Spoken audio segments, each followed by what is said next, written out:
أما بعد فأعوذ بالله من الشيطان الرجيم. بسم الله الرحمن الرحيم. اهدنا الصراط المستقيم. صدق الله العظيم.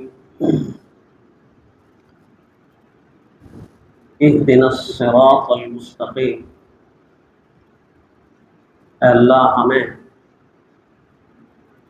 سیدھے راستے پر چلا،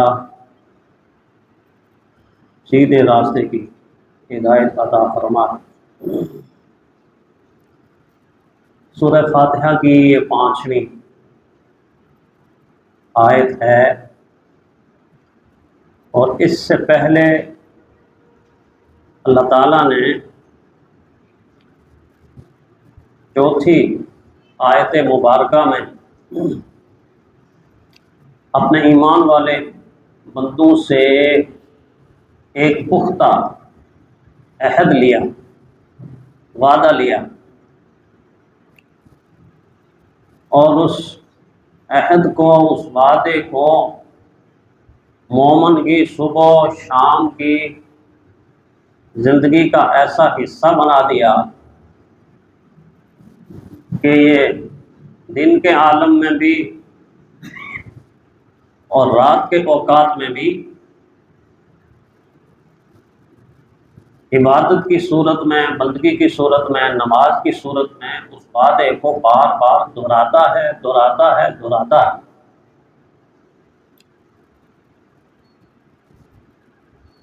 چنانچہ اس کو دہرانے کی حکمتوں میں سے، مقاصد میں سے ایک حکمت یہ ہے کہ یہ کہیں انسان بھولنے والا ہے، بھول نہ جائے۔ انسان کا ایک معنی نسیان سے بھی، بھولنے والا، قدم قدم پہ بعض دفعہ بھول جاتا ہے، بھول جاتا ہے۔ تو اللہ تعالیٰ نے ایسا انتظام کیا اپنے مومن بندے کے لیے، دیکھو ساری دنیا کی چیزیں اگر بھول جاتے ہو یا بھول جاؤ تو تمہارا اتنا نقصان نہیں ہوگا جتنا نقصان اس وعدے کو بھلا دینے میں ہوگا۔ اگر یہ وعدہ تم مجھ سے بھول گئے جو میں نے تمہیں کروایا ہے، تو پھر سمجھو کہ سب کو ہی بھول گئے اور ساری چیزیں ہی بھول گئے۔ اور یہ وعدہ تمہیں یاد رہا، اور یاد رہنے کے ساتھ ساتھ اس وعدے کے مطابق تمہارا عمل رہا، تو تم یہ جان لو کہ پھر ساری دنیا تمہارے پاس ہوگی۔ نہ صرف یہ کہ دنیا تمہارے پاس ہوگی، بلکہ ساری کی ساری آخرت کی خوشیاں اور راحتیں بھی تمہارا مقدر بن جائیں گی۔ اتنا خوبصورت وعدہ، اتنا قیمتی وعدہ، اس وعدے کو مومن کی زندگی کے ساتھ وابستہ کیا، اور وابستہ کرنے کے بعد پھر اللہ تعالیٰ کی ذات پہ قربان جائیں۔ اللہ نے مومن سے یہ کہا کہ تم نے وعدہ تو کر لیا ہے، عبادت میری کرو گے، مجھ سے مانگو، ایاک نعبد و ایاک نستعین۔ اللہ میں ہم تیری ہی عبادت کرتے ہیں اور تیری ہی، تجھ سے ہی مانگتے ہیں، عبادت تیری کریں گے، مانگیں گے تجھ سے، وعدہ تو تم نے کر لیا۔ پھر اب تم اپنی عقل کے مطابق مانگو گے تو ہو سکتا ہے وہ نہ مانگ سکو کہ جو میں نے تمہارے لیے سب سے قیمتی چیز، سب سے اہم چیز، سب سے بہتر چیز، سب سے برتر چیز، سب سے اعلیٰ چیز جو تمہارے لیے میں نے رکھی ہے، ہو سکتا ہے کہ اس سے روگردانی کر لو تو کچھ اور ہی مانگنا شروع کر دو، ٹھیک ہے، اور بھی مانگو، لیکن میں تمہیں اس بات کا پابند کرتا ہوں کہ کہیں بھولے پن کی وجہ سے اس چیز کو نظر انداز کرو اور اس کو مانگنے میں تم سستی کرو، کوتاہی کرو اور نظر انداز کر دو اس کو، تو پھر اس کو نظر انداز کر دیا تو سب چیزوں کو نظر انداز کر دیا، اس کو یاد رکھا تو ہر چیز کو یاد رکھا۔ اس کی سادہ سی مثال، اگر ایک انسان جسم کے لحاظ سے بہت ساری چیزیں مانگتا ہے، اور کتنا قیمتی ہے انسان کا جسم، مجھے پاؤں صحیح سلامت عطا کر دے، مجھے ہاتھ صحیح سلامت عطا کر دے، آنکھیں عطا کر دے، کان عطا کر دے، زبان، ساری کی ساری چیزیں آپ اندازہ لگائیں کہ ایڑی سے لے کے چوٹی تک میرا اور آپ کا بدن موجود ہو، قیمتی تو ہے،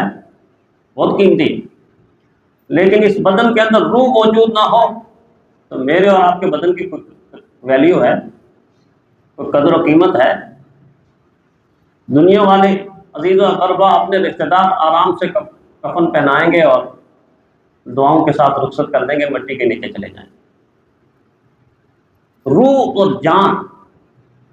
وہ قیمتی متاع ہے کہ جو ایڑی سے لے کے چوٹی تک اس قیمتی بدن کو انتہائی قیمتی بنا دیتی، انتہائی انمول بنا دیتی، کام کی چیز بنا دیتی۔ وہ نکل گئی تو کام کی چیز نہیں۔ بالکل اسی طرح اللہ تعالیٰ نے ایک اتنی قیمتی چیز اگر اس سے بہتر کوئی اللہ کی خدائی میں، اللہ تعالیٰ کے نظام میں، اللہ کی قدرت میں کوئی قیمتی چیز ہوتی تو اللہ اس قیمتی چیز کو اپنے انبیاء کو دیتے، اپنے نبیوں کو دیتے۔ دنیا کا دستور یہی ہے نا کہ جو جتنا پیارا ہوتا ہے اس کو اتنا پیارا تحفہ دیا جاتا ہے، ہدیہ دیا جاتا ہے۔ اللہ تعالیٰ نے اپنے انبیاء کو جو سب سے قیمتی تحفہ، جو سب سے قیمتی عطیہ، جو سب سے بہتر گفٹ اور جو سب سے انمول چیز عطا فرمائی وہ ہدایت عطا فرمائی، اور ہدایت عطا فرمانے کے بعد فرمایا یہ ہدایت کا خزانہ ہے جو میری طرف سے تمہیں ملا ہے، اب اسے ہدایت کے خزانے کو تقسیم کرو، تقسیم کرو، تقسیم کرو۔ عجیب قرآن حکیم کی ایک آیت جس میں اللہ تعالیٰ نے ایک جگہ 18 نبیوں کا نام لے کر ذکر کیا۔ اس کے علاوہ قرآن حکیم میں ایک جگہ اتنے انبیاء کا نام لے کر ذکر نہیں کیا گیا۔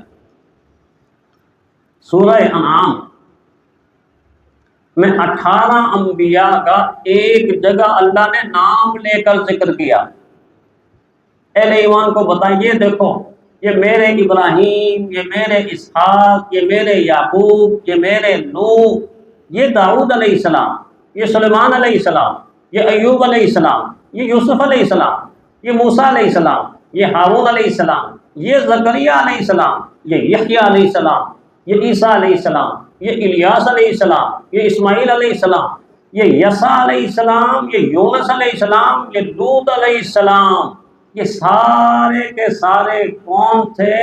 فرمایا وَاجْتَبَيْنَاهُمْ وَهَدَيْنَاهُمْ، ہم نے ان کو چنا تھا، چھانٹا تھا، منتخب کیا تھا، اور منتخب کرنے کے بعد تحفہ کیا دیا تھا؟ عطیہ کیا دیا تھا؟ گفٹ کیا دیا تھا؟ قیمتی سے قیمتی چیز کیا دی تھی؟ وَهَدَيْنَاهُمْ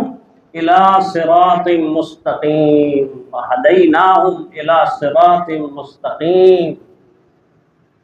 یہی آیت اهْدِنَا الصِّرَاطَ الْمُسْتَقِيمَ، اے اللہ ہمیں سیدھے راستے پر چلا دے، سیدھے راستے پر چلا دے۔ عموماً ایک مومن اپنی نمازوں میں 48 مرتبہ بار بار اس دعائیہ جملے کو رپیٹ کرتا ہے، پڑھتا ہے، مانگتا ہے، دعا کرتا ہے، التجا کرتا ہے، درخواست کرتا ہے۔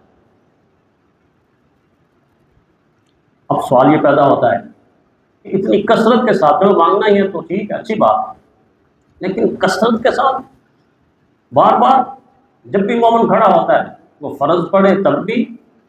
سنت پڑھے تب بھی، نوافل پڑھے تب بھی، عیدین کے واجبات پڑھے تب بھی، فطر واجب پڑھے تب بھی، کوئی بھی نماز کسی بھی نماز کے لیے کھڑا ہو تو وہ ہاتھ باندھ کے قبلہ رو ہو کے التجا کرتا ہے، اے اللہ سیدھے راستے پر چلا۔ اتنی کثرت کے ساتھ، اتنی کثرت کے ساتھ اللہ جل شانہ دراصل سمجھا رہے ہیں کہ تمہیں معلوم نہیں کہ تم بظاہر یہ جملہ استعمال کر رہے ہو، اے اللہ ہمیں سیدھا راستہ دکھا دے، حقیقت میں تم مجھ سے یہ کہنا چاہتے ہو اور میں تمہیں یہ کہلوانا چاہتا ہوں کہ تم یہ کہو کہ اے اللہ تو ہی ہمارا ہو جا، تو ہی ہمارا ہو جا، تو ہمارا ہو جائے گا تو پھر سب ہمارا ہو جائے گا، پھر تو میرا تو سب میرا، زمین میری فلک میرا۔ لیکن ایسی دعا مانگو کہ تم یہ کہو کہ اللہ تو ہی بس میرا ہو جا۔ کسی نے کہا نا کہ سب کچھ خدا سے مانگ لیا، تجھ کو مانگ کر اٹھتے نہیں ہیں ہاتھ میرے استوا کے بعد۔ استوا کے بعد مانگو تو کیا مانگو، مانگو تو کیا مانگو، اتنی قیمتی چیز مانگ لی۔ اللہ تعالیٰ کے نظام میں دو ایسی قیمتی چیزیں ہیں کہ جن سے قیمتی اللہ نے نہ اس سے پہلے کوئی چیز بنائی نہ اس کے بعد قیامت تک بنائے گا۔ ایک قیمتی متاع، ساری کی ساری دنیا اور آخرت اور سارے جہانوں کی قیمتی متاع اللہ کے محبوب پیارے پیغمبر صلی اللہ علیہ وسلم کی ذات اقدس، حضور کی ذات اقدس سے زیادہ قیمتی اور بہتر، برتر، اعلیٰ، بلندیوں والے، عظمت والے حضور کی ذات کے سوا اللہ کی مخلوق میں اور کوئی ذات نہیں۔ سب سے قیمتی ذات، ہم خوش نصیب ہیں، خوش قسمت ہیں، ہمیں اللہ نے بہت۔ اور نظام کائنات میں نظریہ ہدایت اور طریقہ ہدایت اور نظم ہدایت اور راہ ہدایت سے زیادہ قیمتی دوسری کوئی متاع نہیں، کوئی متاع نہیں۔ سب سے قیمتی متاع اور سب سے قیمتی چیز اللہ کے نزدیک ہدایت ہے۔ اسی لیے بار بار مانگنا سکھایا، اور بار بار مانگنا اس لیے بھی سکھایا کہ جس کے پاس قیمتی چیز آ جاتی ہے وہ چوکنا ہوتا ہے کہ نہیں ہوتا؟ چوکنا ہوتا ہے۔ قیمتی چیز کا مل جانا ایک الگ چیز ہے، اور مل جانے کے بعد اس کی حفاظت کرنا، اس کو سنبھالنا، اس کی دیکھ بھال کرنا، اس کی رکھوالی کرنا، اس کو ساتھ لینا، اس کو بچانا، یہ اس سے بڑا کمال ہے۔ وگرنہ کسی نہ کسی وقت دیا بجھ سکتا ہے، شمع بجھ سکتی، یہ بتی اللہ نہ کرے بجھ گئی تو پھر ساری کی ساری محنت ضائع ہوگی۔ چوکن نہ کر دیا، یہ نہیں، ہر وقت خطرہ ہے، ہر وقت خطرہ ہے، سب سے بڑا خطرہ ہے۔ اور خطرہ مجھ جیسوں آپ جیسوں کو تو ہے ہی ہے، ان کو بھی ہے، ان کو بھی ہے کہ جن کو اللہ نے علم کی دولت سے اتنا نوازا، اتنا نوازا کہ ان کے علم سے ہزاروں چراغ روشن ہو گئے، لیکن جب بدقسمتی آئی تو خود اپنا چراغ بجھ گیا۔ یہ بھی ہے، ایسا بھی ہے۔ ہمارے استاد عبد الرحمن صاحب اکثر شیطان کے بارے میں اشارہ کر کے یہ کہا کرتے تھے کہ نہ چت کر سکے نفس کے پہلواں کو، تو یوں ہاتھ تم بھی ڈھیلے نہ ڈالو، ڈھیلے نہ ڈالے۔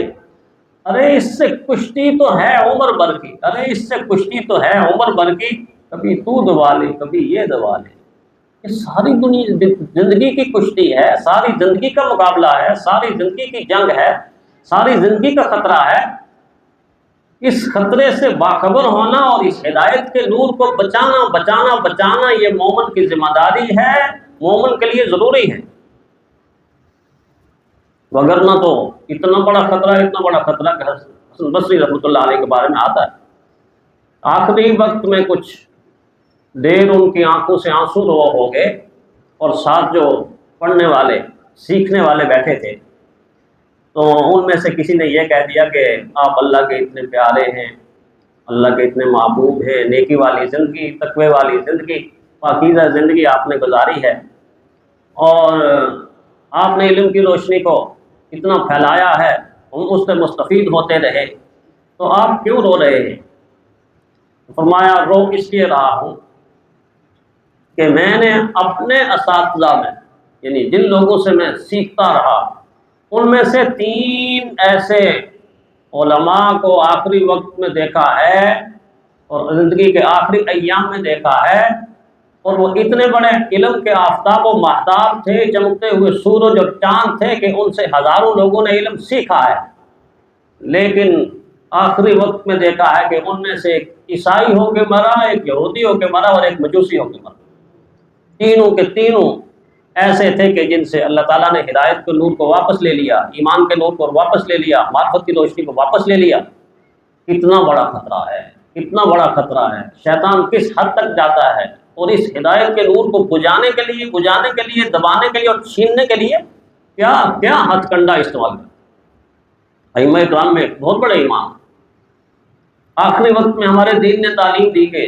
جب کسی کا آخری وقت آ جائے تو اس وقت ان کے قریب بیٹھ کے پاکیزہ کلمات کو آہستہ آہستہ بلند کرو، یعنی کلمے کو تلقین کرو۔